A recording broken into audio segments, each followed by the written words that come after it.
Ladies and gentlemen, my name is Ian Young and I'm the Vice-Chancellor of the Australian National University. I'd like to begin by acknowledging and celebrating the first Australians on whose traditional lands we meet and whose cultures are among the oldest continuing cultures in human history. It is a pleasure to welcome you this evening to the Australian National University and to introduce our esteemed guests, Professor Richard Dawkins, in conversation with Professor Lawrence Krauss. Tonight's event is sponsored by the ANU Colleges of Science and Cosmos magazine. This evening we have an opportunity to hear from one of the most influential scientists and public intellectuals of our time. Professor Richard Dawkins is the Charles Simonyi Professor of Public Understanding of Science at the University of Oxford. He is the author of 9 books, including The Selfish Gene and The God Delusion, and his works have been published in more than 30 languages. A Fellow of both the Royal Society and the Royal Society of Literature, Richard has honorary doctorates of literature as well as science, including an honorary doctorate from the ANU. In 2006, he established the Richard Dawkins Foundation for Reason and Science to promote the scientific education, critical thinking and evidence-based understanding of the natural world. Tonight, Richard Dawkins will talk with Professor Lawrence Krauss. Professor Krauss is Foundation Professor in the School of Earth and Space Exploration at Arizona State University. He has also authored a number of best-selling books, including A Universe from Nothing. He is a visiting fellow at ANU and has been a regular visitor over the past few years, and it is a great pleasure to welcome him back here to ANU. Ladies and gentlemen, please join me in welcoming our speakers, Richard Dawkins and Lawrence Krauss.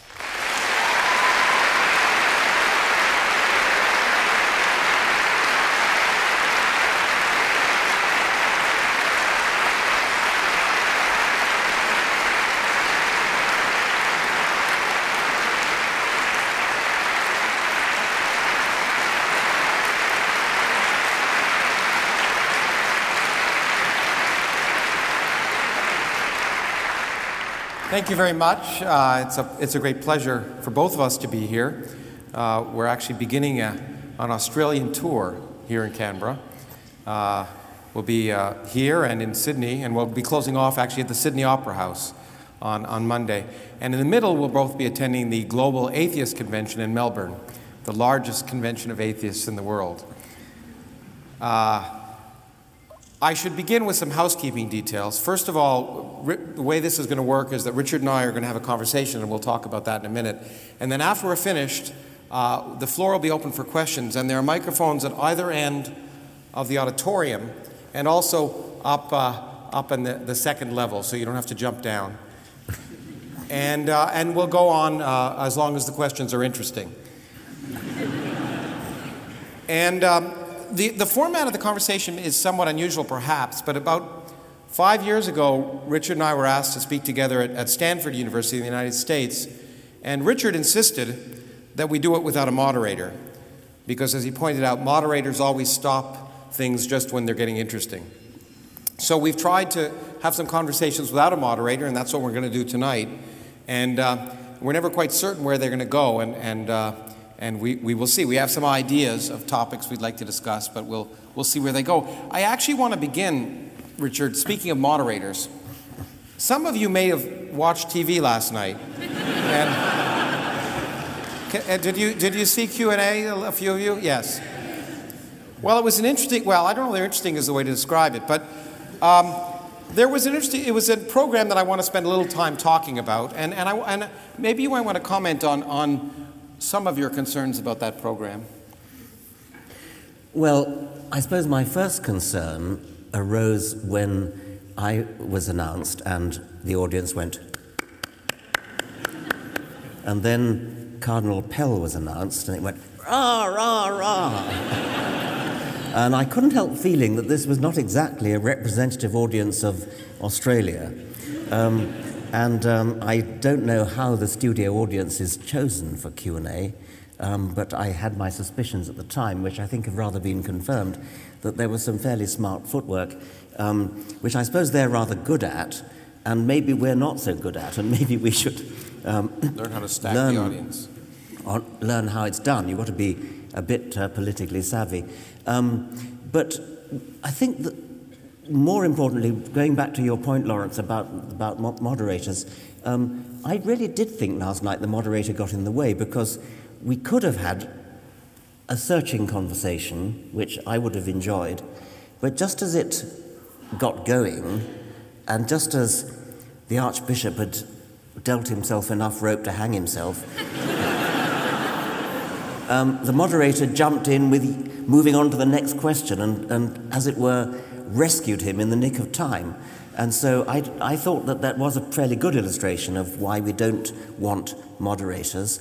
And the same thing happened, oddly enough, in England a few weeks ago, when I had a similar onstage conversation, not televised in this case, with the Archbishop of Canterbury, who, dare I say by contrast, is a very, very nice man. And once again, there was a moderator who kept on getting in the way. In that case, it wasn't to get the next question from the audience. In that case, it was to utter some philosophical profundity, which didn't actually help matters along. But I've noticed again and again that chairmen get in the way, and it's better, if you can do it, to have just a plain conversation. He certainly did save, on a number of occasions, save the Cardinal, who it was my first experience listening to the man. He seemed entirely devoid of intellect. It's true. I was shocked. I was shocked. And what I thought we might do is, because of he demonstrated a number of misconceptions about science as well as religion, as far as I could see, and hadn't thought much about either. And I thought we might want to start talking about fill in some of the gaps that happened last night. For example, I was amazed with his understanding of evolution. Yes, the chairman asked him, did he accept that humans were descended from apes? I think he said, that's what he put it. And he said, yes, from Neanderthals.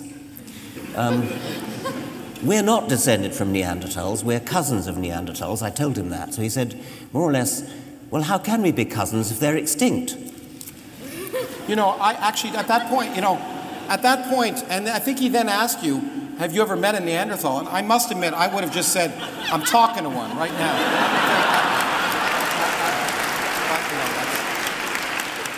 But I think, it is one of the biggest misconceptions about evolution, in the sense of how it works. And the idea of speciation is a very non-intuitive concept, which is one of the reasons that I think many people have problems with evolution as a concept, because it doesn't happen on a human time scale. And I've testified before school boards in the United States about trying to keep evolution in the schools, which are constantly, there's a battle all the time to try and get rid of evolution. And I'm always told, why aren't I seeing apes turn into humans right now? Yeah. And it's a constant harangue. So maybe you want to talk a little bit about that. Well, that is one of the commonest things. I'll believe in evolution when I see a monkey turning into a human. It's as though they think it happens overnight. And it is true that it's very, very hard to grasp the sheer immensity of the timescale that's involved. We, as humans, are used to a timescale of years, decades, centuries we can just about cope with, even millennia, but then millennia start to feel a bit kind of mysterious and, lost in the mists of time. A million years is something we can't really grasp. 100 million years is something completely beyond our comprehension, and there have been various attempts to dramatize it, things like, representing the whole of the span of life by 24-hour clock, and humans appear, I don't know what it is, 5 minutes before midnight or whatever it is. Another one is when you hold out your hand, your arm, and you say the middle of your neck is the origin of life, and then it's all bacteria out to about there, and then dinosaurs come in about there, and fossil humans, or recognizably Homo sapiens, come in about the tip of your fingernail. And the whole of human history, the whole of recorded history, the Egyptians, the Babylonians, the Assyrians, the Hebrews, the Romans, the Greeks, all falls in the dust of one stroke of the nail file. That's not my own, that's somebody else's, but I think it's rather a good one. And you can't really get to grips with evolution unless you realize what an enormous amount of time that there is. And it's quite clear, I think, that the cardinal didn't really understand. But that, we are actually descended not just from apes, but we're descended from fish, we're descended from bacteria. But also even the question, I thought, by the way it was put by the moderator, we're descended from apes, gives the impression that we are descended from creatures that now exist contemporaneously with us, which of course is not the case. That's one of the commonest misconceptions. And you hear it in the form of, well, if we're descended from chimpanzees, how come there are still chimpanzees? We're not descended from chimpanzees. Even if we were, there's no reason why they shouldn't go on living with us. It doesn't mean they have to go extinct. Although we seem to do a very good job of making things extinct that are going with us. Well, that's true. I mean, you could say if North Americans are descended from Europeans, how come there are still Europeans? Excellent. Or Australians, for that matter. Well, as ignorant, I personally took affront to something the Cardinal said. I bet you did. Yeah. Because as ignorant as he was of biology, he was, what upset me was he was disingenuously ignorant about, and I thought ungracious to you, in fact, in that context. Well, that's, I think, there was the question that came from the audience where somebody said, I'm holding nothing in my fist, and you can't make something out of nothing. Which of course was a reference to Lawrence's book, Something from Nothing. The whole point about modern physics is that you can't do it by common sense. And that's why you need physicists. If you could do it by common sense, that's really if you could do it by common sense, you wouldn't need Lawrence. So I'll take that as a compliment, Richard. Yeah. So it is very clear from reading reviews of your book, Something from Nothing. Well, first of all, I should say that I was very proud to have written the afterword to this book. I was accused last night by Cardinal Pell of not having read the book because he said, you wrote the foreword and you evidently didn't get to the end. If he'd read the book, he'd have known that I did not write the foreword. In fact, that's the thing that I objected the most. I don't mind ignorance so much. It's the illusion of knowledge that upsets me more. And in fact, he has to be held responsible, and I'm happy we're going to Sydney because I plan to hold him responsible, for criticizing a book that he clearly hadn't read. And that was a clear example of it. He quoted verbatim from a review by a philosopher of my book, and of course totally bungled it, totally distorted. But the first part he said 6 pages before the end of the book, which was how this review in the New York Times began. Yeah. But the key idea, which really is so difficult and I guess challenging and perhaps threatening to both some philosophers as well as theologians, is this question of something from nothing. As it happens in the case, as I think we've talked about before, in biology. How do you get life from non-life? That was originally sort of the main theological question. How do you get life from non-life? And even in the original version of Darwin's book, he says at the very end, God breathed life into the first species because... Only in the first edition. Only in the first edition. In second edition, he leaves out God. Oh, no, the other way around. Sorry. Yeah, he put it back in because that's right. In the first edition, there's no mention of God. He says, originally breathed. And then in the second edition and subsequent editions, he says, by the Creator. But that's a much easier problem in a way, because you're starting with chemistry. You start from molecules bumbling around in the warm little pond, as Darwin called it, primeval soup, as people later called it. And then you get the first self-replicating molecule. But something from nothing, from literally nothing, and that's what really gets people. That's the one that's really counter to common sense. And they clearly misunderstand what you mean by nothing. So well, exactly. And the problem is I'm often accused of not talking about the nothing that classical philosophers 2,000 years ago or theologians talked about. And the answer is I'm not really interested in their nothing. I'm interested in the real nothing. I'm interested in asking the question, based on our understanding of the universe, we'll probably get back to this often, science changes what we mean by words. And it changes that meaning because we learn about the universe. We actually make progress in science, unlike theology. And that's because we can be wrong, and we can learn, and we learn from the universe.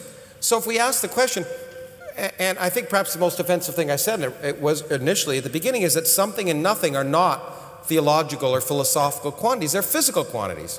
Most people recognize that something is a physical quantity, but they refuse to accept the idea that nothing might be a physical quantity, somehow the absence of something. And so what is remarkable and surprising in some sense how there's been a reaction to it is in this particular book what I tried to do was not attack theological notions, but celebrate our changing picture of reality. The amazing discoveries that have been made over the last 50 years, some by people here, by my friend Brian Schmidt here, who won the Nobel Prize for his discovery, that have changed completely our picture of the universe and made it plausible, the most remarkable and unexpected thing you can imagine, that you could start with absolutely nothing. That means, unlike the cardinal said, and unlike some people argue, no particles, but not even empty space. No space whatsoever. And maybe even no laws governing that space. And we can plausibly understand how you could arrive without any miracles, without any need for a creator, without any supernatural creation, you could produce everything we see. And I find that the fact that it's plausible remarkable in the same sense that I think I found it plausible when I first learned about evolution. The amazing fact that the diversity of life on Earth, which seems so designed and complex, could arise from so simple a beginning. These two things are both extraordinarily exciting, intriguing, enthralling. Clearly life is, clearly the idea that you can start with nothing but chemistry, the ordinary laws of chemistry, and end up with us and kangaroos and oak trees and wombats. I mean, that is the most astonishing fact. But you know, even more astonishing is that you can get physics, you can get matter, you can get everything from nothing. Because it seems like you should violate some law, that, and out of, you know, as classical philosophers said, out of nothing comes nothing. But that's, the interesting thing is that's based on common sense. But as you pointed out, the world doesn't care about our common sense. Our common sense should be determined by reality, by the evidence of reality. And in the quantum mechanics, for example, which is an area of physics I am involved in, defies common sense. Everything we think is sensible about the universe at some level is not true. You and I appear to be in one place at one time, but electrons can be in many places at one time. It seems impossible. It seems illogical. And you know, I have a T-shirt that my dear partner who lives here in Canberra gave me. It says 2 + 2 = 5 in the limit of extremely large values of 2. And, and the point is, 2 + 2 in the limit of large numbers, common sense goes out the window. And once you add gravity to the mix, everything changes. And one of the things that we've discovered about the universe that's so amazing is that the total energy of the universe could plausibly be precisely 0, even in spite of the fact that it's full of stuff. And once that realization occurs, you realize that maybe there's a way to create it from nothing. And then we've learned that the nothing of the classical Greeks and of the Bible, an eternal empty void, is certainly not nothing, because empty space is a boiling, bubbling brew of virtual particles. And in fact, we've discovered that nothing can weigh something. That's what, in essence, the Nobel Prize that was given to Brian and his collaborators were here for. Nothing actually weighs something. So the whole idea, there's not much difference between nothing and something. And for some reason, that offends people. The fact that really answering the question, why is there something rather than nothing, is really akin to saying, why are some flowers blue and some flowers red? Or maybe even the question that used to be important, you know, Kepler would have asked, why are there 5 planets? And he thought they had something to do with platonic solids. And of course, now we know that there are 9 planets, and there are 9 planets. Pluto is a planet. Don't believe it, whatever one says. My daughter studied Pluto in grade 4, and she's certainly not going to go back, I promise. But we realize that's not an interesting question anymore, because there are many different solar systems, and the question is, not why are there 9 planets, as if there's some profound purpose of 9 planets, or 8 planets, but how did it come about that our solar system has 9 planets, and other solar systems may have 6, or other ones may have 12? In fact, we've discovered, when we discovered planets around other stars, that things we never thought were possible in terms of solar systems, things we never imagined possible, solar systems with planets the size of Jupiter right next to their sun, all these things that we thought were physically impossible are actually possible, because the universe continues to surprise us. And so it doesn't care what we like. It doesn't care what we think is sensible. But I suppose things like planets the size of Jupiter being very close to their sun, I mean, that's surprising, but it's not surprising in the same way as the idea that there could be literally nothing from which something suddenly springs. And I mean, it is very hard to grasp it, and I certainly can't grasp it. The reason why it's hard to grasp from an evolutionary point of view, I suppose, is that our brains our brains are tools for making sense of the world in which our ancestors had to survive. And they had to survive in a world in which things didn't move very fast, nowhere near the speeds where relativity starts becoming relevant, and also were large.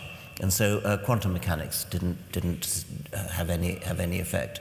So we live in a our ancestors' brains were naturally selected in an extremely restricted range of phenomena that had to be understood. And so common sense equipped us to be very bad physicists. And so you have to emancipate yourself, just as I suppose our medieval ancestors had to emancipate themselves from the idea of a flat Earth. I mean, they would have thought it incredible that here we all are in Australia upside down.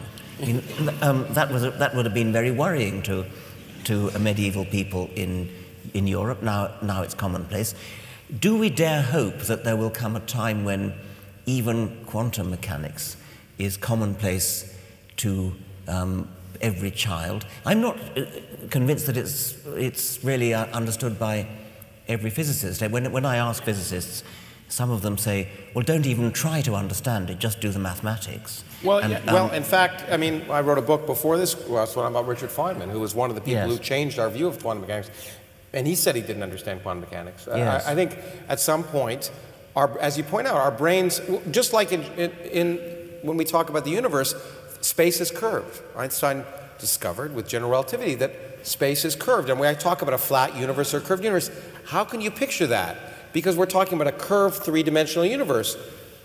But we can't picture a curved three-dimensional universe because we live in most of us live in a three-dimensional universe. The Republican candidates in my country don't live in a three-dimensional universe.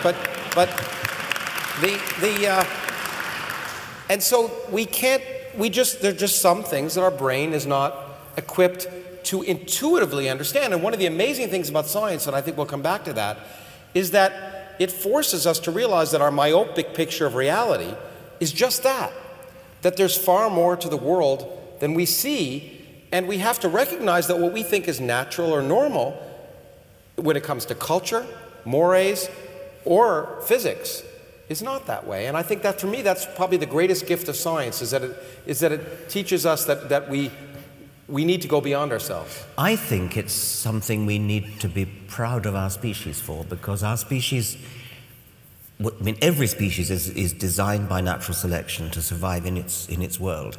And we were never designed by natural selection to understand modern physics. And yet our brains, amazingly, through emergent properties, are capable of reaching way, way outside the bounds that our evolution apparently set for us. I think I'm very proud to be human. Well, it doesn't mean I understand it, but I'm proud that other members of my species do. It is really amazing, and in some sense, to me, that fact that we have a consciousness, people often say that if you give up God, you give up human dignity, but to me, it's the exact opposite. And Steven Weinberg, a physicist, said that religion is an assault on human dignity. Because the dignity, the remarkable fact that we're conscious, that we're able to ask these questions, to me, gives meaning to our lives. And we don't need imposed meaning from elsewhere. Yeah, that's right. Well, while I was debating Cardinal Pell, you, Lawrence, were debating an Islamic scholar, they call them, don't they? Where I come from, a scholar is somebody who's read more than one book. But anyway, how did it go? Yeah, I was right while you were doing the Cardinal. I was debating here at ANU actually last night. It was a very pleasant debate, actually, to some extent. Well, I got a little upset at a few points, but a debate with on whether God was prohibitive, a belief in God was prohibitive or liberating. And it was the Muslim Debate Initiative here that held it, and they were very respectful, I should say, of me. But the interesting thing was that I thought the questions that came up were remarkably similar, and at the same time, the unfortunate thing is that we were often talking at cross purposes in the same way that you were talking to the Cardinal, because there are these notions that somehow what amazed me was a statement was made that religion is based on rationality, just like science is. That somehow, and I read it in a piece in the Australian today, some economist said that the problem with atheists, they don't realize that religion is based on rationality, and that it should form a key part of public policy. But in what sense is it rational? In what sense is it rational to accept that someone says, God told me this? A woman in the United States drowns her children in a bathtub and says, Jesus told me to drown them. But we don't call her rational. But an illiterate peasant who can't write is told by an angel the truth about the universe, who then comes down later and tells, in upstate New York, 18 centuries later, tells a known con man who claims to have discovered golden tablets, she gets him to translate them from the 19th century into 17th century English, and we say, oh sure, I believe that. Using a magic stone in a hat. Yeah, exactly. And then to claim, among other things, that Jesus will come down and rule in Jerusalem and Missouri. Well, and so that rationality, and the claim is based that it's based on logic. But once again, it comes down to this question that logic, the syllogism, that you probably had this applied to you many times. I've taught, whenever I debate Christian apologists, it's the same as, in this case, it was the same as a Muslim apologist. They said, well, there's a syllogism. All humans are mortal. Tom is a human, and therefore Tom is mortal. But I said to him, well, what if in this century, as might be the case, we make people immortal? We make cell lines immortal.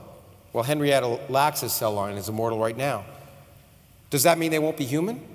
Absolutely not, because what it means is we change the ground rules, because we change our understanding, and classical logic just doesn't apply. And what may seem sensible and rational, we're based, let's face it, all of the major world religions were based on either oral traditions in the case of Muslim tradition, or things that were written hundreds of years after the fact by people who weren't involved, before there was video cameras or anything able to record it, and before people even knew the Earth orbited the Sun. Yeah, well, that, of course, is right. But let me try and see if I can explore what a sophisticated theologian might say. Okay. I think it's a bit like... I think there's a sophisticated theologian. Yeah. I think it's a bit like what social anthropologists do, where you go and immerse yourself in the culture of a tribe, a Polynesian tribe or something of that sort, and everything they believe is actually scientifically false, but nevertheless it hangs together in a sort of coherent internal logic. It all kind of fits together and makes sense within that system. And I think that's the nearest approach I can get to understanding so-called sophisticated theology, that within the system you know God exists, you know he loves, you know that he has all sorts of aims and things, and this is all known, and therefore everything you do has to fit in with that system. It has no bearing on fact at all, but it is internally consistent in a sort of anthropological way. Why anybody wants to bother to do it, I don't know. Well, I think you may have alluded to it earlier, and I wanted to ask you about this because another thing that came up during your discussion last night.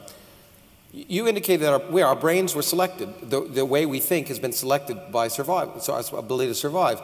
It was certainly important, I think, and maybe led to both science and religion at the same time, for early hominids to be able to at least suggest that there was some story, that everything wasn't capricious, that there was some pattern to things.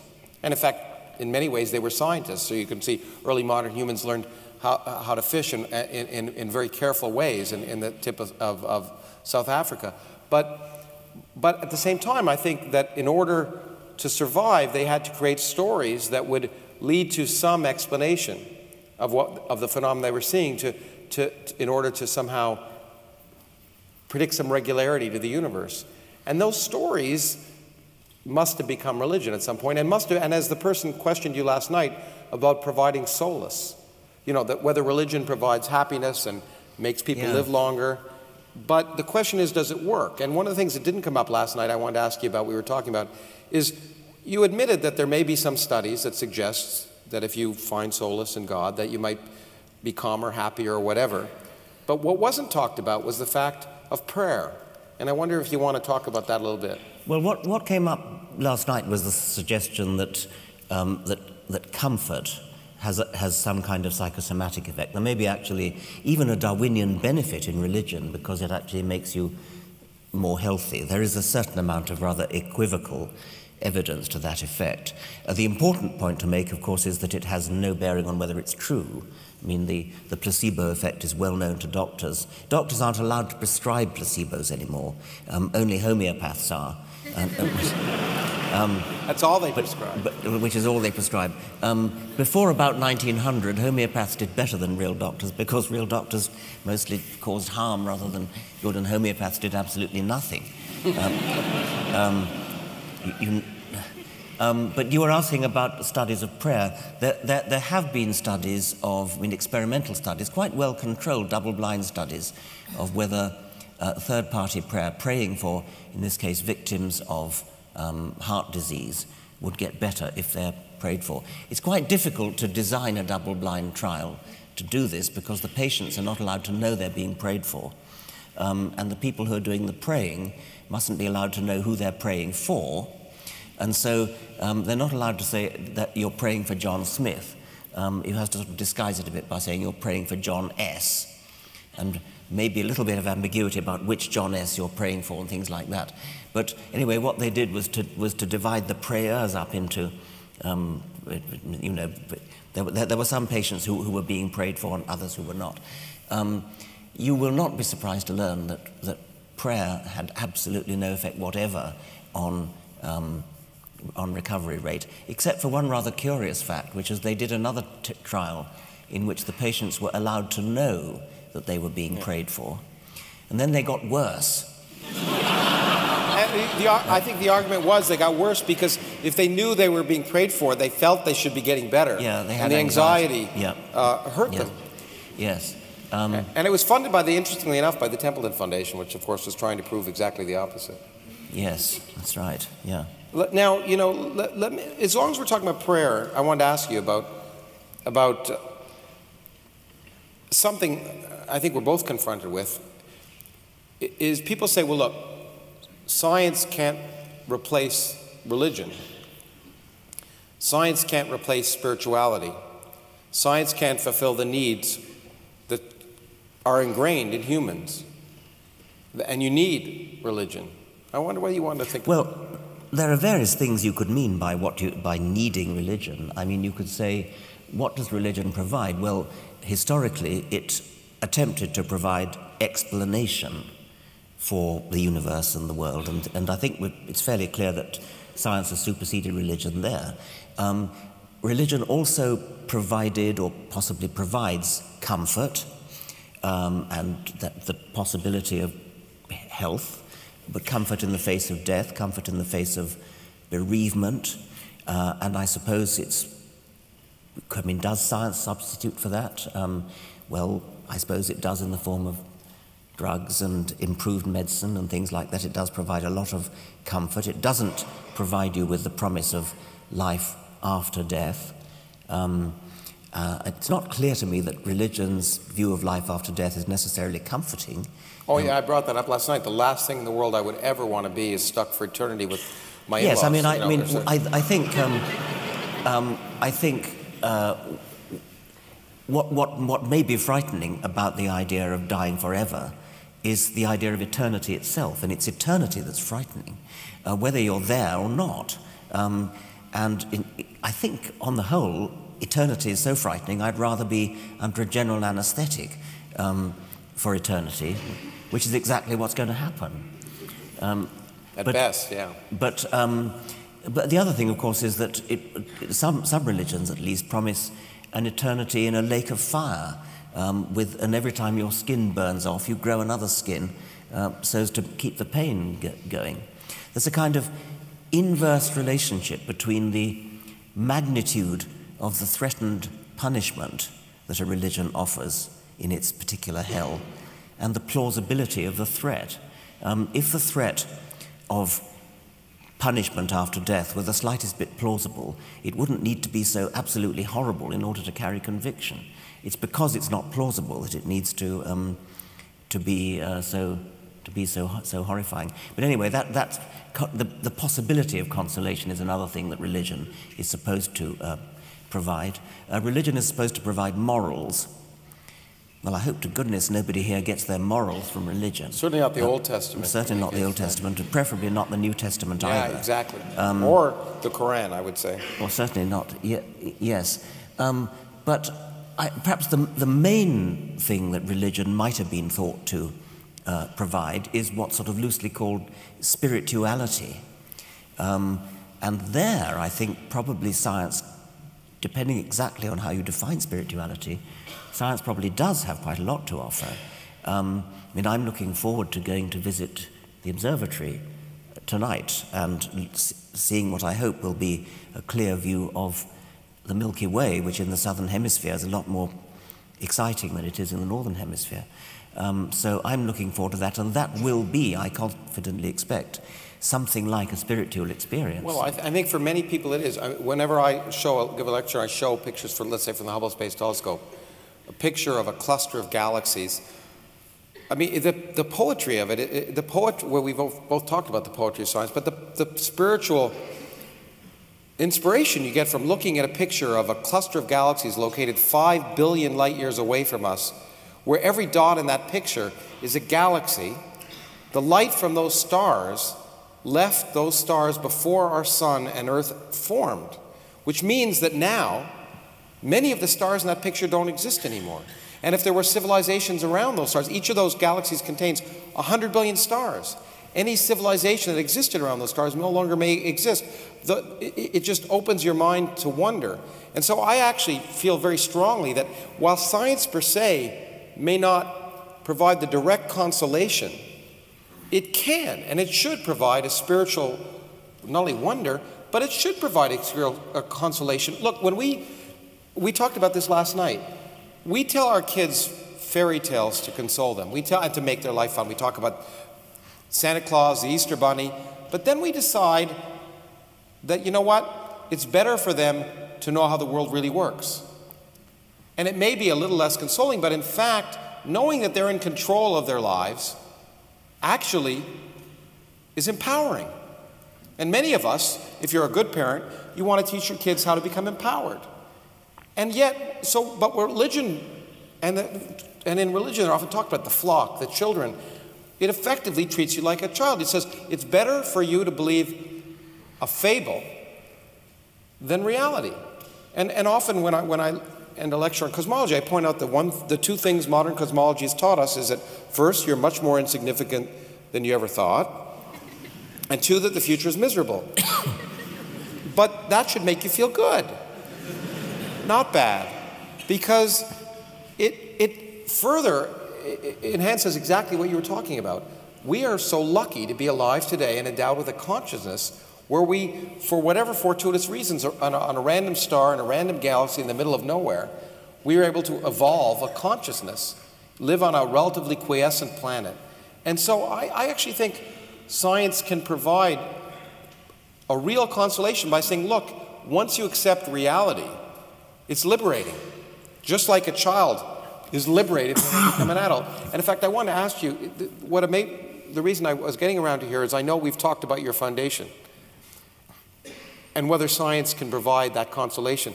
And maybe you could relate the story. Well, I mean, my foundation is called the Richard Dawkins Foundation for Reason and Science. And my primary motivation is that a reasoning approach to science is enthralling.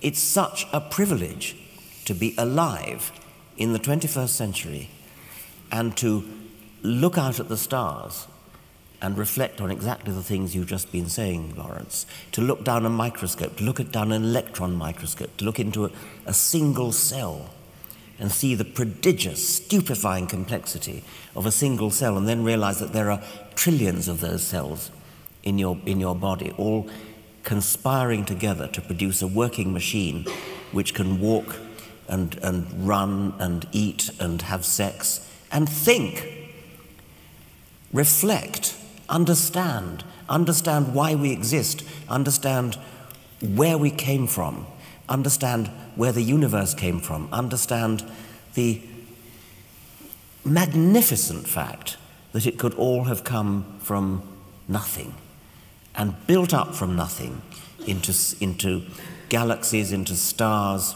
into chemistry, into primordial life, into genes, into primitive bacteria, protozoa, and then right up the evolutionary progression to become, in Julian Huxley's words, conscious of itself. What a privilege it is for each one of us to have in our heads an organ which is capable of comprehending that, of constructing a model of the universe inside our heads. It is sad that that model will die when our brain dies. But my goodness, what a privilege it is before we do die to have been able to construct that model in our heads and to understand why we were ever born in the first place. Perhaps the most exciting part I'm sure for both you and I hope for those of you who are students in the audience, is that we don't know all the answers. And that's the other fundamental difference between science and, I would say, religion, if we want, is that religion assumes the answers and asks the questions. And the great thing about science is not knowing. That's what makes it exciting, is that there are mysteries remaining to be discovered. We don't understand the mystery of consciousness. We can talk about it, but we have no idea how it arises, that amazing that you have electrical impulses in your brain, which clearly, by the way, are very different than computers.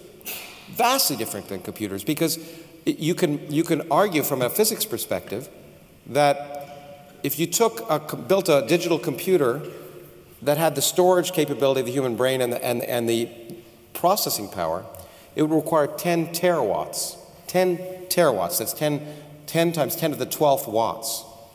The human brain uses about 10 watts.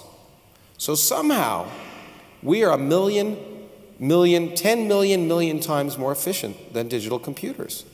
We don't understand that. That's amazing.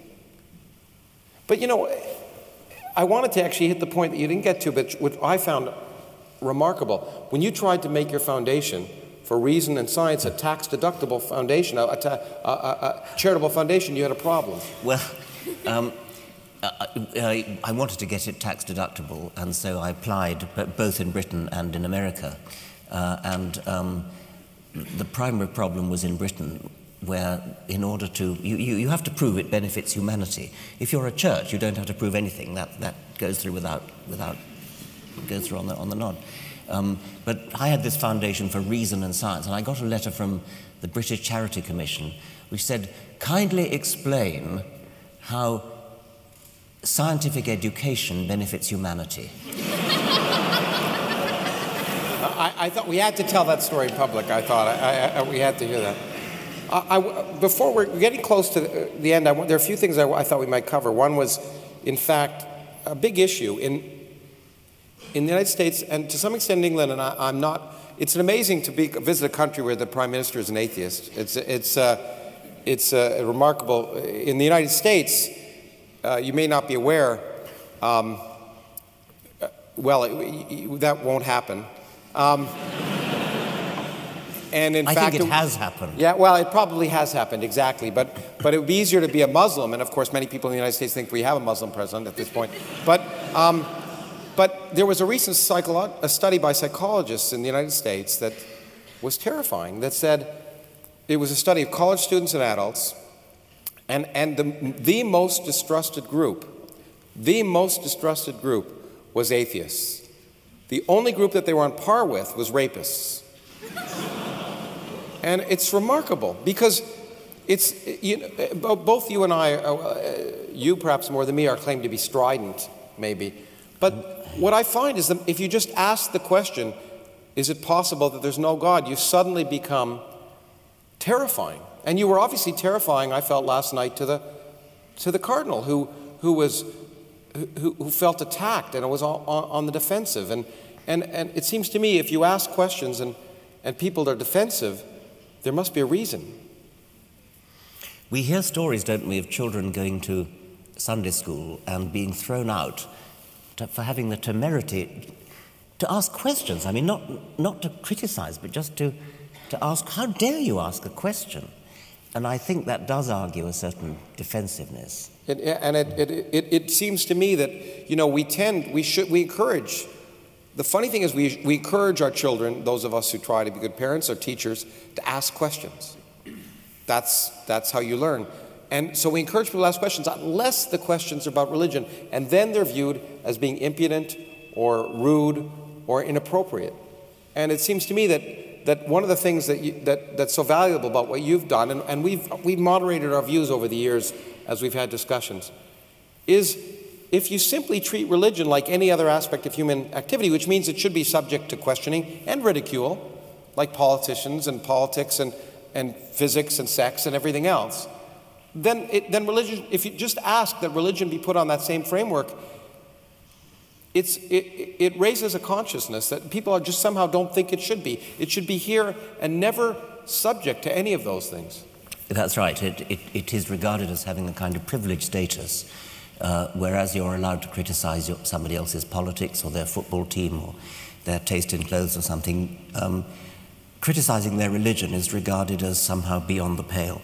And I think that really has got to stop. There's really no reason at all why religion should be immune to, not strident in the sense of shouting obscenities, but just simply critical, clarifying questions.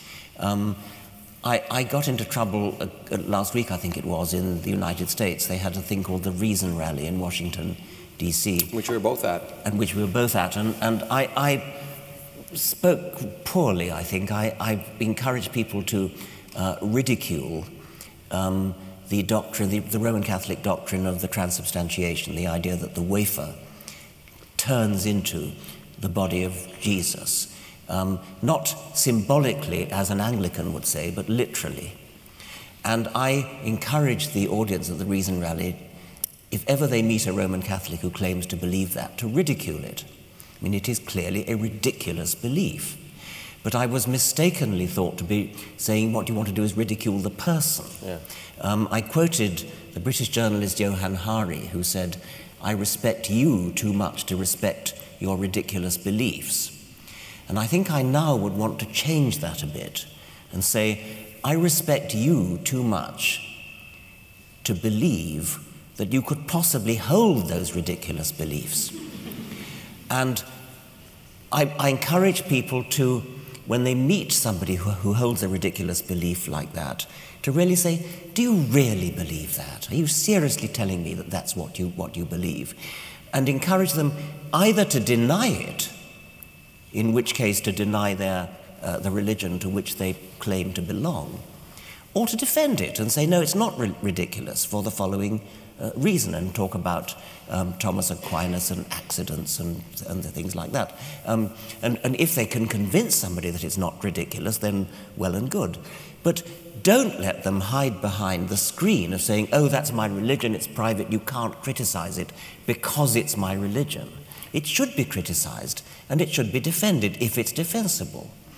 And I think that if that were applied to politicians who, at present in the United States, and it's obviously not true in Australia because you actually have an atheist prime minister, that in the United States there are 535 members of Congress, of whom 534 claim to be devout religious believers.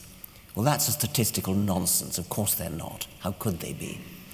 And so what I tried to encourage Americans to do was to challenge your congressman or woman and say, I don't think you really do believe that. Come out and actually say so. Don't hide behind the screen of secrecy that says religion is a private matter not to be questioned. Now, that doesn't go down well in America because there's this deep-seated view that religion is somehow a private matter.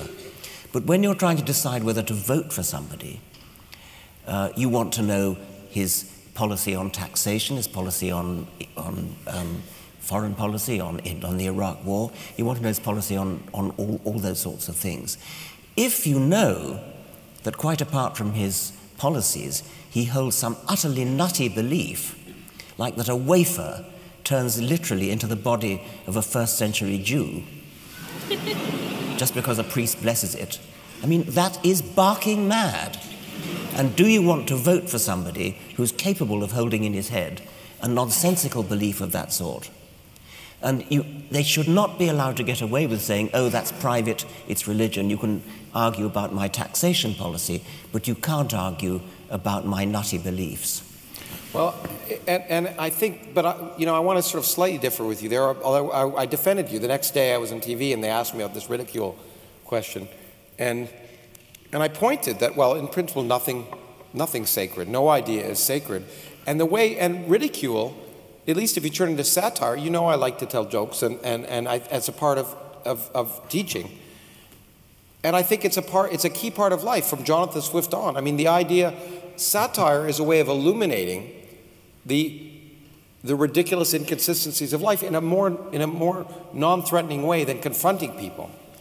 And if you can make fun of something, it's a way of really pointing things out. So in my country, where most people get their news from something called The Daily Show or The Colbert Report, because the satire there is much more informative often than the nightly news. And so I think ridicule is in that sense, not to be vindictive or mean, but to hold the ideas up. And in fact, we're both good friends, and we'll both be talking about we'll both be attending this Global Atheist Convention, and you and I are both giving little talks about our late friend Christopher Hitchens, who was a remarkable man.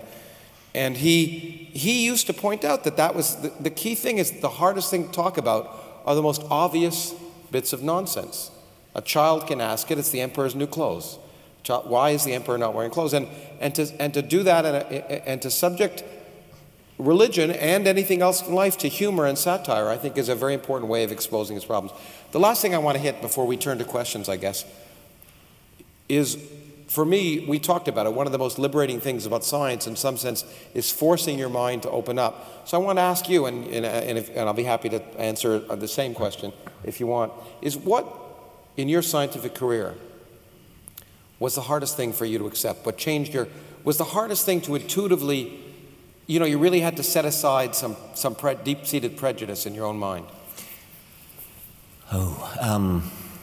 Well, if we're talking about a big thing, it would be how you can get something from nothing, and we've talked about that. If you want to talk about a specific thing, a more detailed thing in my own field, it would be the demonstration from molecular biology, comparative molecular genetics, that whales' closest cousins are hippopotamuses. Hippopotamuses are closer cousins to whales than hippopotamuses are to pigs or cows or sheep. So in my traditional view as a zoologist, hippopotamuses were firmly within the even-toed ungulates, the cloven-hoofed animals, and we were taught as undergraduates that they were bracketed with pigs. So you had hippos and pigs, and then you had the rest of the even-toed ungulates, cows and sheep and things like that. What molecular biology is telling us is that whales spring out in the evolutionary tree from right within the cloven-hoofed animals. Whales are closer to hippos than hippos are to pigs. Now that's a strictly phylogenetic, a strictly cladistic, as we say, way of talking. But it is an amazing, I mean, it's not that surprising when you start reflecting on it, because whales, by going into the sea, emancipated themselves from all the pressures of a land animal. So pigs and cows and antelopes and sheep are all land animals, constrained to live as land animals, which is why they've stayed as cloven-hoofed animals. And whales, by going into the sea, have been able to take off like giant balloons and just turn into something utterly different. But the fact remains that their closest cousins are actually hippos. They spring from right within the even-toed, cloven-hoofed animals. And that's something that molecular genetics has turned upside down my world, the world of a zoologist educated just at the start of the molecular biology revolution. For me, it was, I mean, obviously as a physicist, you get used to a strange world, relativity, quantum mechanics, all these things. I mean, as a student, you learn that these basic ideas of space and time that you grew up with are not the case at all, and paradoxes are possible. But for me, right now it's deeper, and I wrote about it in the new book. It's this possibility that the laws of physics are an accident, because it goes against everything that made me want to become a scientist. I became a scientist because I wanted to understand why the universe had to be the way it is. And if it's really true that it's just an accident, it's really disappointing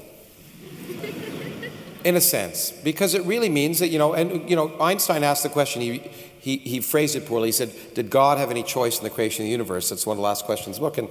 And what he meant was there only one set of laws of nature where if you change any fundamental constant by a little bit, will everything fall apart? And of course, most of us who grew up to be physicists felt, yeah, that's probably the case, and we want to understand the unifying field theory, the fundamental theory that makes the world be the way it is. But everything that we're now learning in physics is suggesting the opposite is more likely. That in fact, it may just be that the universe is the way it is because there may be many universes, and if it were any different, we wouldn't be here to ask the question. So another answer to the question, why is there something rather than nothing, is if there were nothing, you wouldn't be around to answer the question or ask it. But that possibility is so disgusting if you grow up as a scientist that, to me, it's surprising, but it also reflects to me what I think is the greatest aspect of science, is that if it turns out to be the case, then even though I believed in my heart of hearts that it couldn't be that way, I'll throw that belief out like yesterday's newspaper.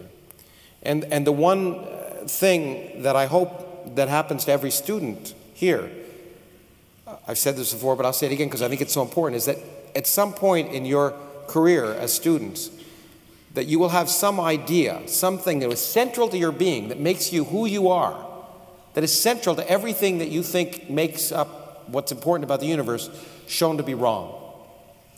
Because that's the liberating impact of science that will truly open your mind up to the remarkable universe we live in. Well, thank you for listening to us now. And now what I'd like to do is open the floor to a half an hour of questions. And so if you would come to the microphones, there are going to be people manning the microphones. And we'll be happy to answer your questions. Try and make sure they're questions. And if you don't make sure they're questions, you can be sure one of us will stop you. Is it possible to have the house lights up a bit maybe more? we could turn the house lights up a bit. I don't know if we can. And I should say, while you're getting to ask the questions, the other bit of housekeeping is after the question period is over, we will be signing books outside, so you can get them. But you can come ask questions quickly even if you don't have a book to sign. I don't think either of us will agree, however, to sign tonight any body parts. Speak for yourself. Okay.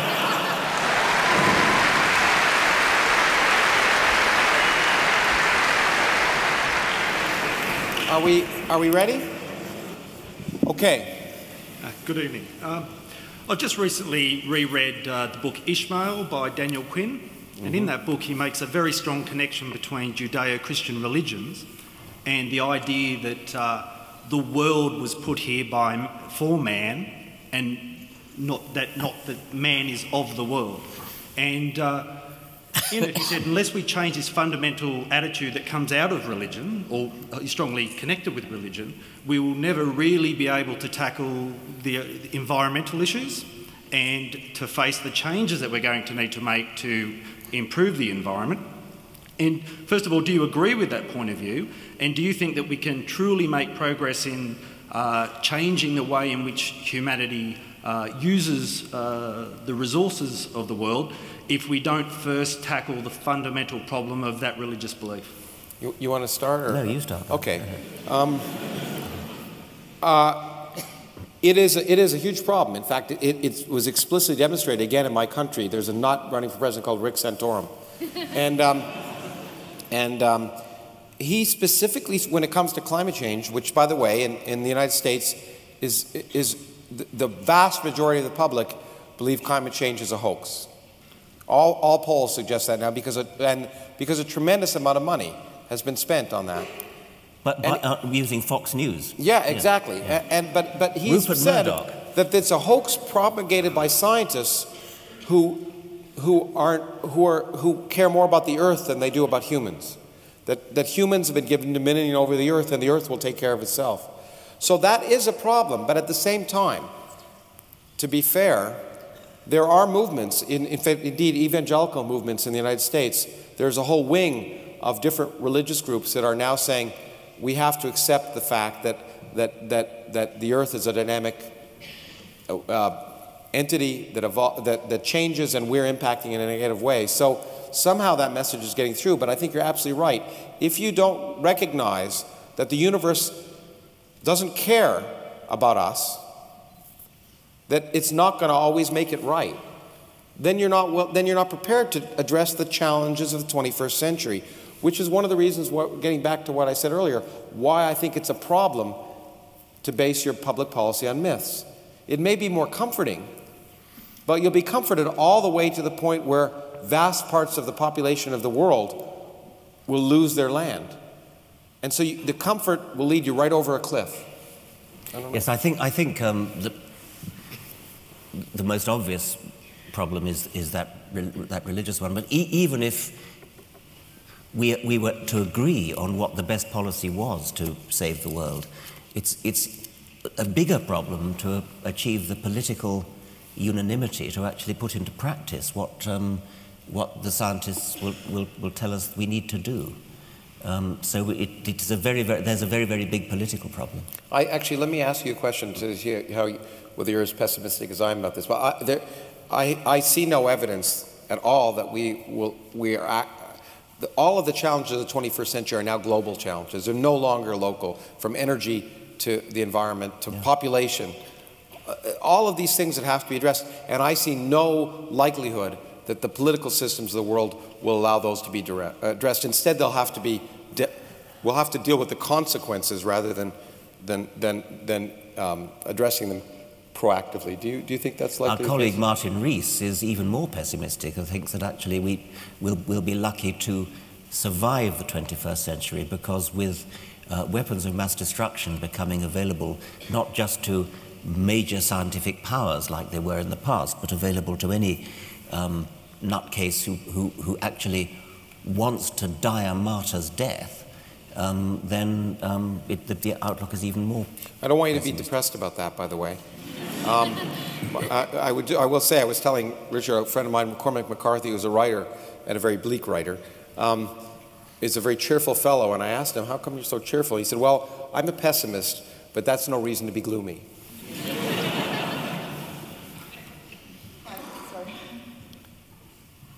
I'd like to question your religion, because it seems to me that you make science a religion in itself.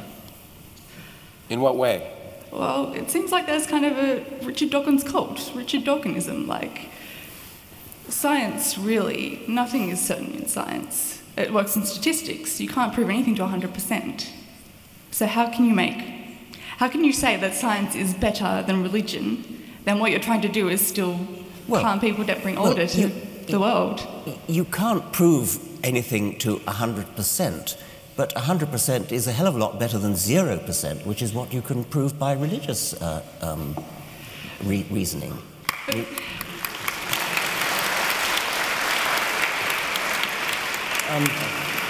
I guess you're giving up. I mean, I think it... Let me try again on that.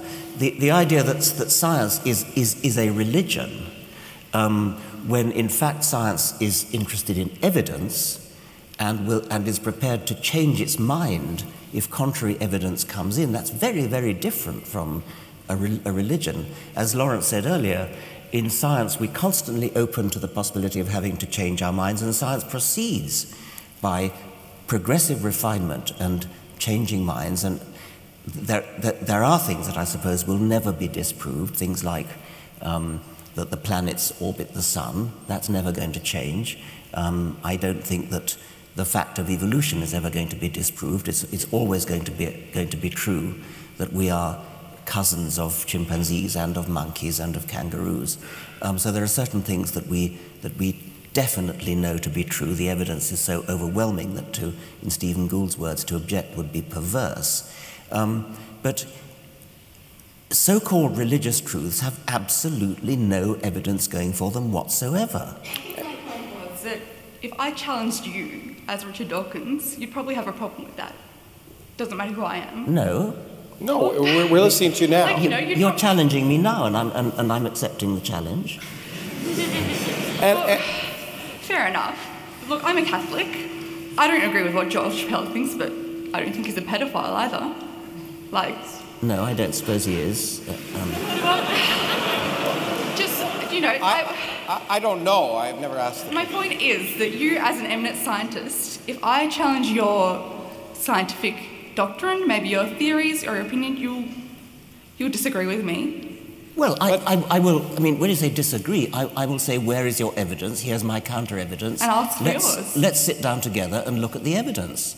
I mean, that's very different from saying that I'm arguing from authority. In fact, let me jump in. Authority, that's the key point. Richard is not an authority. I'm not an authority. There are no scientific authorities. That's a key point. There are scientific experts. Richard knows a lot about zoology. I know a lot about physics. But there's no one whose views are not subject to question. And that's the key point. And there's no student that should ever be afraid of saying to a professor in a science class, you're wrong and here's why. Except in Germany. Except anyway, maybe I think we... So why are you upset when I'm questioning you now? Like, you know, isn't that the same thing? You know, isn't it like you're one of my professors?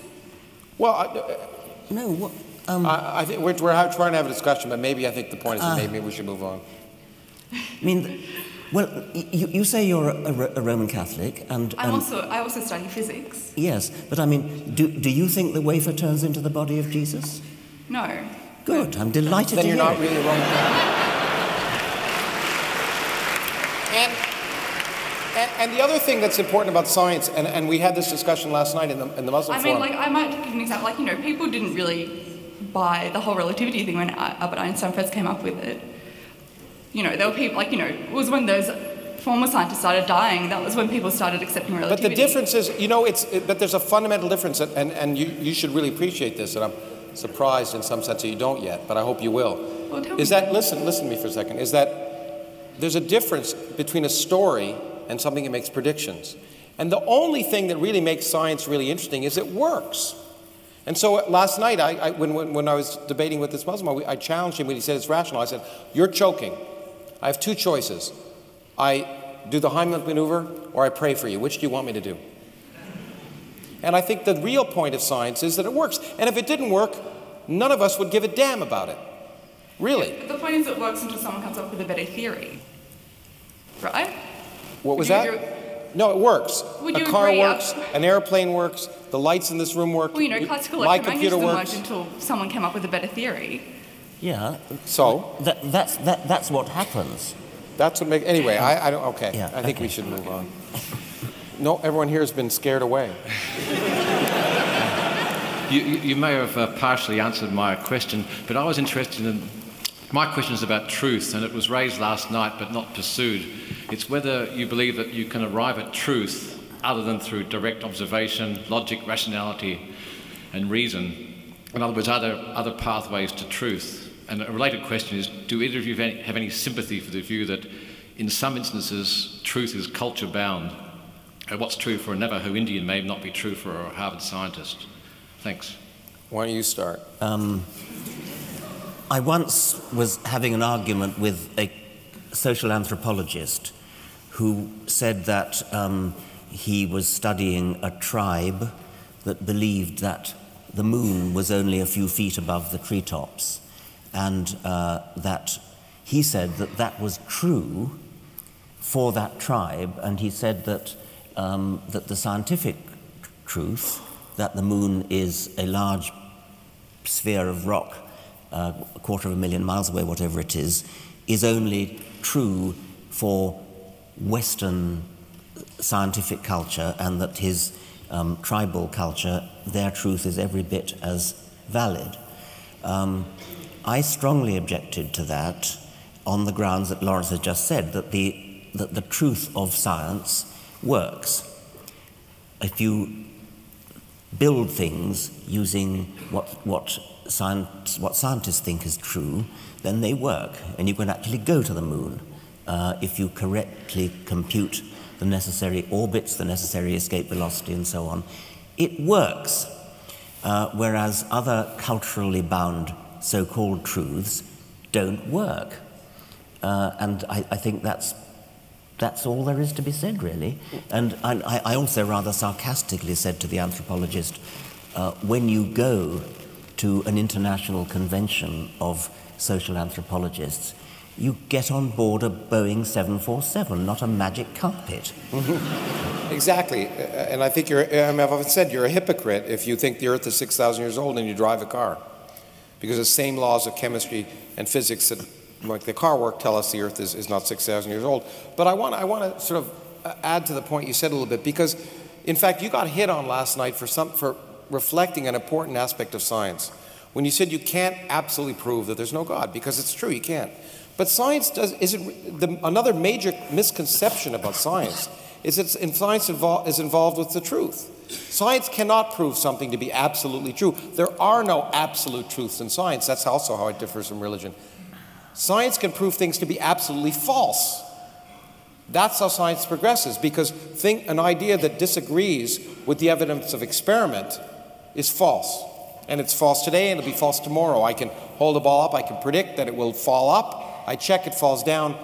That idea I throw out the window. I could say the Earth is flat. I go out, it isn't flat. We don't need constructive criticism classes forever to debate whether the Earth is flat or round. But what we do in science is we get rid of all the falsehoods, and what remains has an element of truth. But even if something satisfies the test of every experiment today, and in fact that's what this young lady was referring to, it doesn't mean that we won't discover we have to modify it, be it Newtonian gravity to general relativity, or classical mechanics to quantum mechanics, or whatever we're going to learn at the edge of physics or of biology. But so we progress, but we never say we know the absolute truth, because that is that's a claim that's an anathema to science. It's just not the way science works.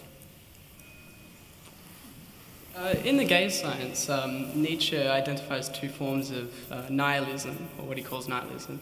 One of those is the belief in some transcendental meaning, and the other is the crude denial of that meaning.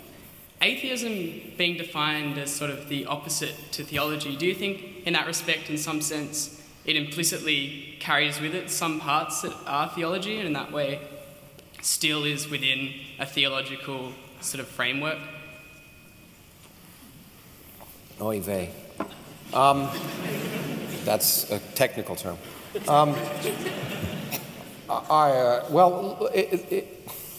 I hesitate to enter into a philosophical discussion, except I would argue that that the kind of atheism that Richard and I talk about is not a complete denial of anything. It's a question of what's likely, and that's what Richard was saying last night. You know, I can't prove that there isn't a teapot orbiting Mars, but it's not likely. And everything we know about the universe, at least for Richard and I, leads us to the conclusion there's no evidence of purpose or of divine intervention. But that doesn't mean we argue definitively that we can prove that that can't be the case. So we're not denying, we're just asserting the evidence of reality. And in fact, I don't describe myself as an atheist. I have learned from my friend, again, Christopher Hitchens, I describe myself as an anti-theist. Namely, I cannot prove that there's no God. I just certainly wouldn't want to live in a universe with one. I don't know if you want to add anything. No. Okay.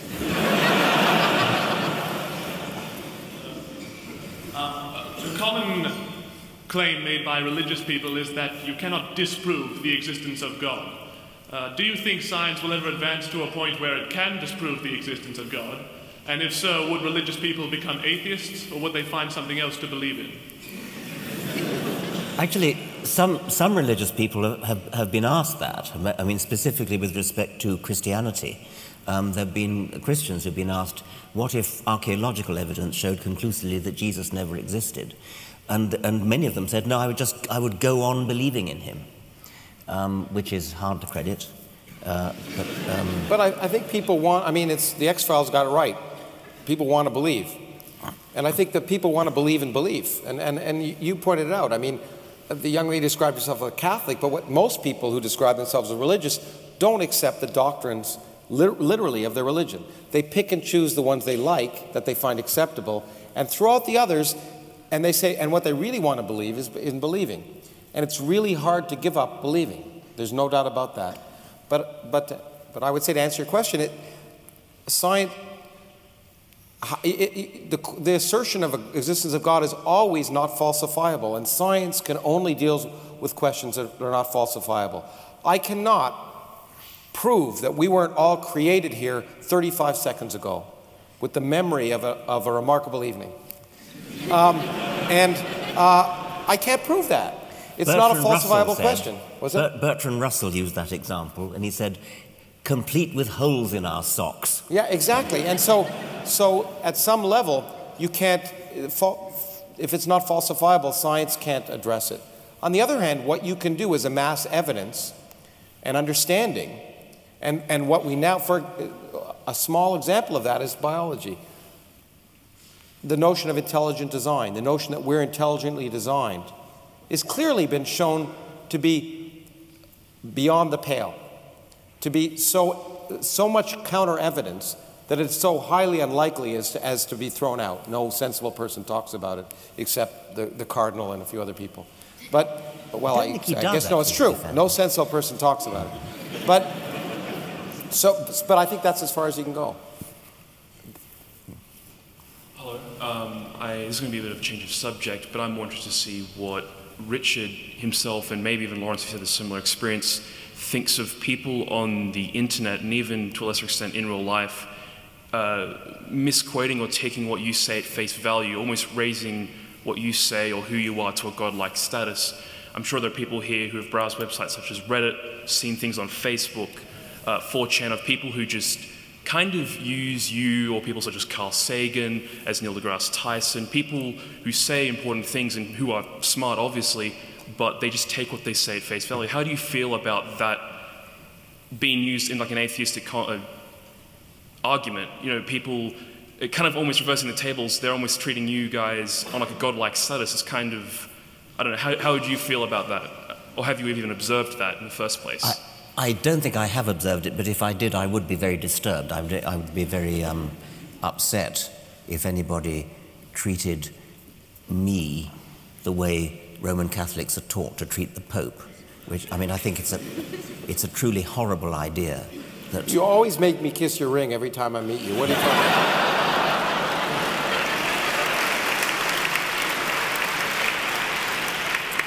I think it's a truly horrible idea that anybody should believe something simply because person X believes it and tells them that's what they've got to believe. It's one of the most disagreeable parts of the Roman Catholic Church that it constantly argues from authority and passes the word down, especially when the word is frankly made up in the first place.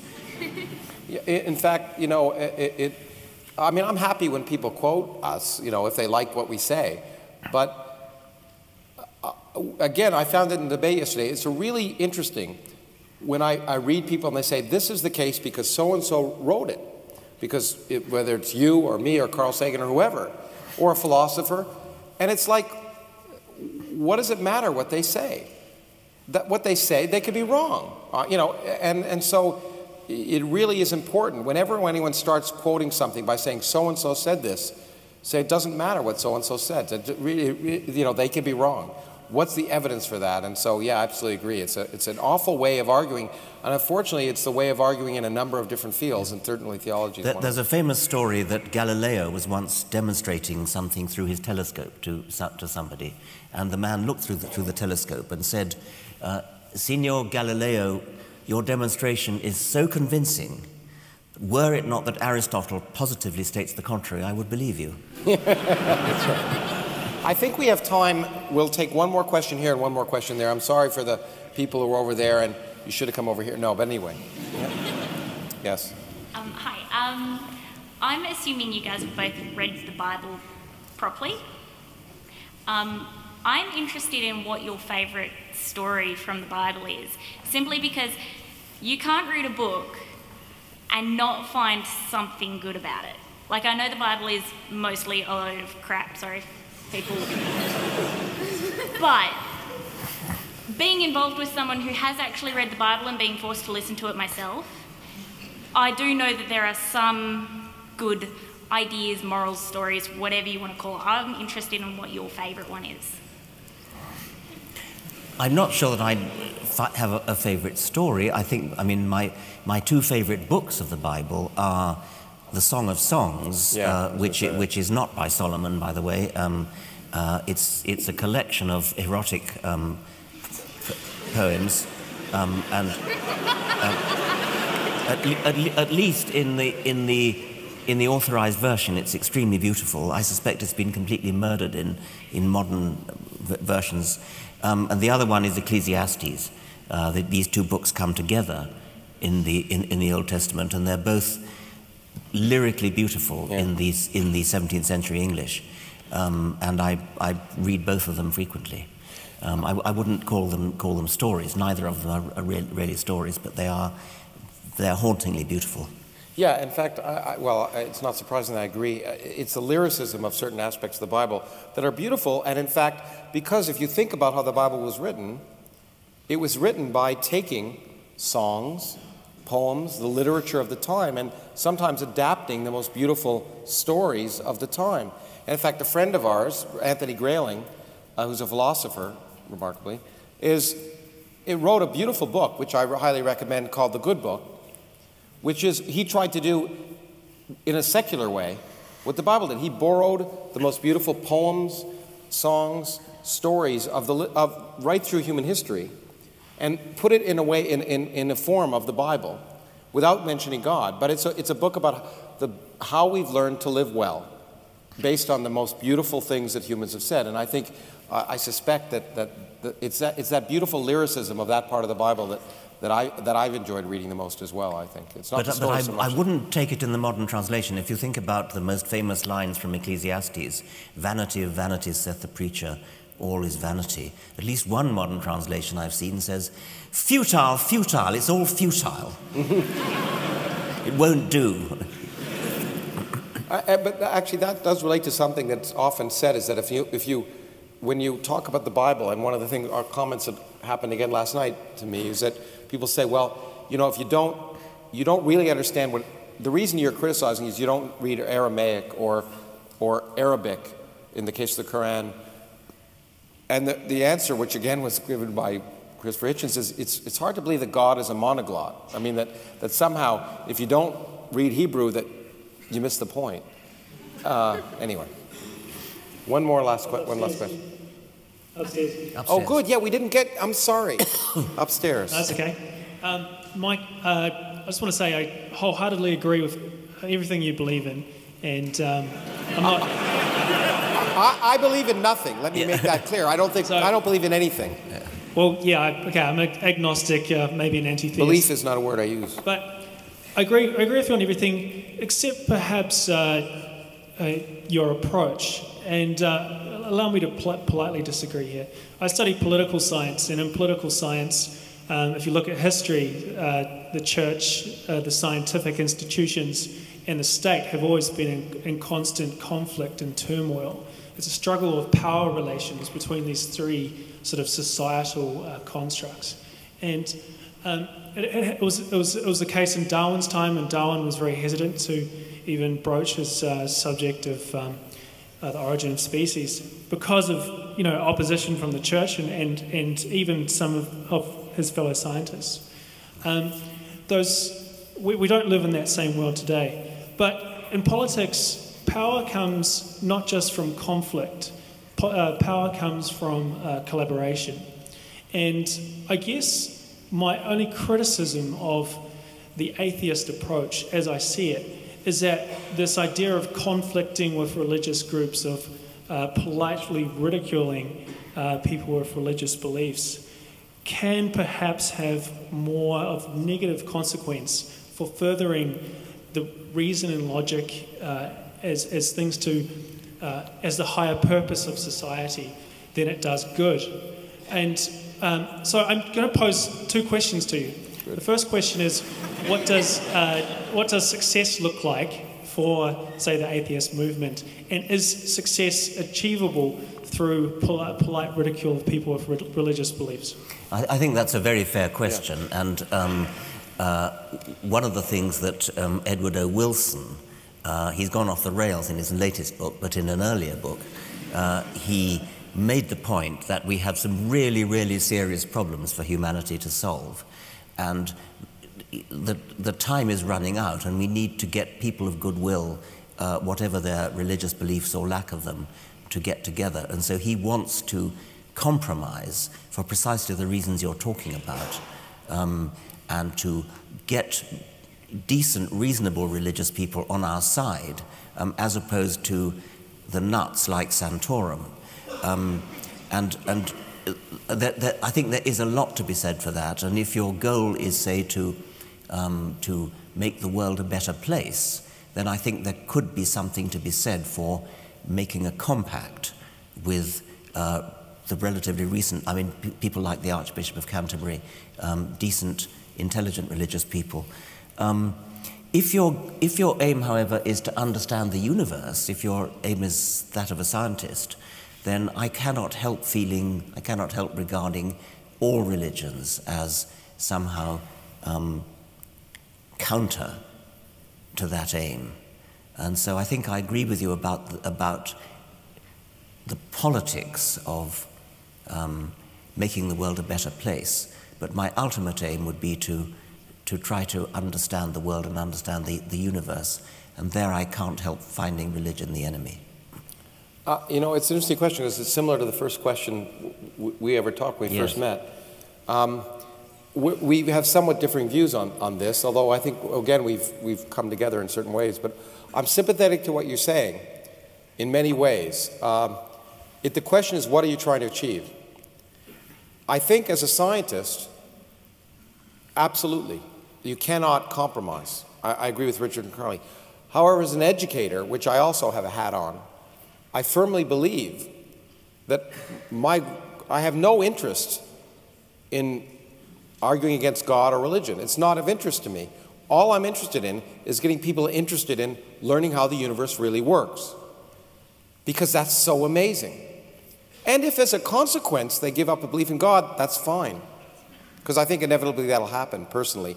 But that doesn't matter to me.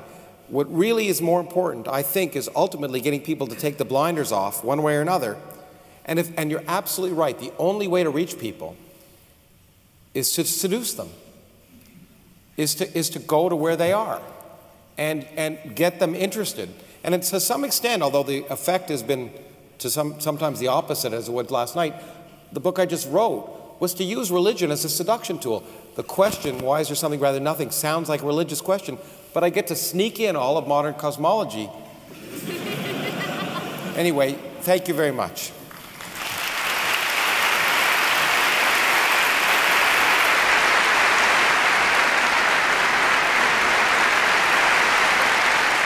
Richard, Lawrence, one of the things you can't do without a moderator easily is to thank yourselves.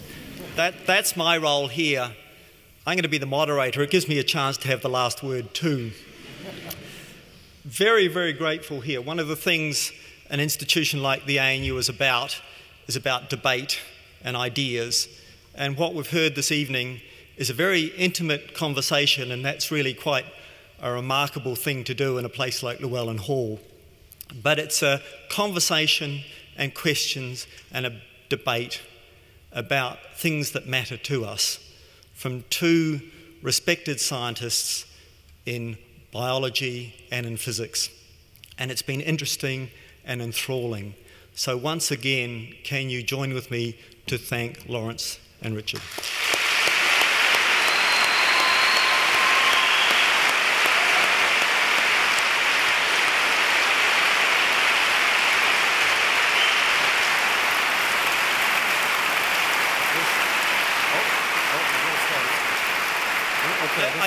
I did say I do want the last word, and I was trying to think hard how to get out of this. And so I want to take a quote, and it's a quote from an Irishman, because of course the Irishmen have the best quotes. But it's a quote from the comedian Dave Allen. And for those of you old enough like me, Dave Allen was a comedian that spent much of his life actually challenging religion for various reasons, particularly Catholicism and Anglicanism.